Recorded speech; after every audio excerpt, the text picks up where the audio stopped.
आज मी तुम्हाला शिवाजी महाराजांच्या आयुष्यातील एक प्रसंग सांगणार आहे।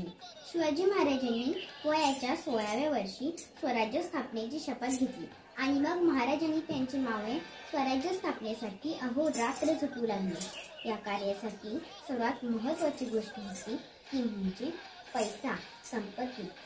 आणि हा पैसा होता कुठे? तर तो मुसलमान सुलतानांनी आधीच आपल्याकडून लुटून गेला होता।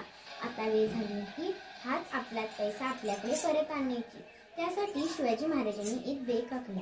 तो बेत म्हणजे कल्याणचा खजिना। कल्याणचा खजिना लुटायचा। ठरल्याप्रमाणे सगळी युद्धाची तयारी करून शिवाजी महाराजांच्या मावळ्यांनी खजिना लुटून आणला। तो खजिना आता महाराजांसमोर आणला गेला। तो खजिना बघून महाराजांना अतिशय आनंद झाला। त्यासोबत एक युद्धकैदी देखील होता। तो युद्धकैदी म्हणजे कल्याणच्या सुभेदाराची सून। महाराजांचे कारभारी आबाजी सोंडे यांनी तो युद्धकैदी महाराजांसमोर उभा केला। ही सुंदर तरुणी बघून महाराज म्हणतात, आबाजी काय वाटतं तुम्हाला? काय केलं पाहिजे आपण या तरुणीसोबत? आबाजी म्हणतात, महाराज युद्धाचे नियम सांगतात की आपण या तरुणीला दासी बनवून विकून टाकावे। महाराज म्हणतात, ही मुघलाई नव्हे, हे स्वराज्य आहे आणि स्वराज्यात स्त्रीचा सन्मान हा झालाच पाहिजे। अशीच आमची आई असती सुंदर रूपवती, आम्हीही सुंदर झालो असतो वधले छत्रपती।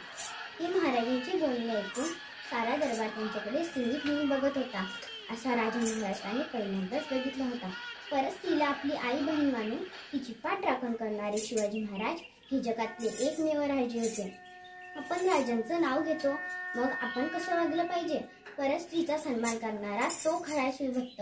घरातील स्त्रीला सन्मानतेची वागणूक देणारा तो खरा शिवभक्त।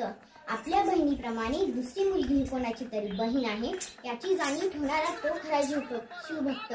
शिवभक्त म्हणून मिरवणारे लाखो आहेत, पण चारित्र्य संपन्न विचाराने जागणारा तो खरा शिवभक्त। धन्यवाद।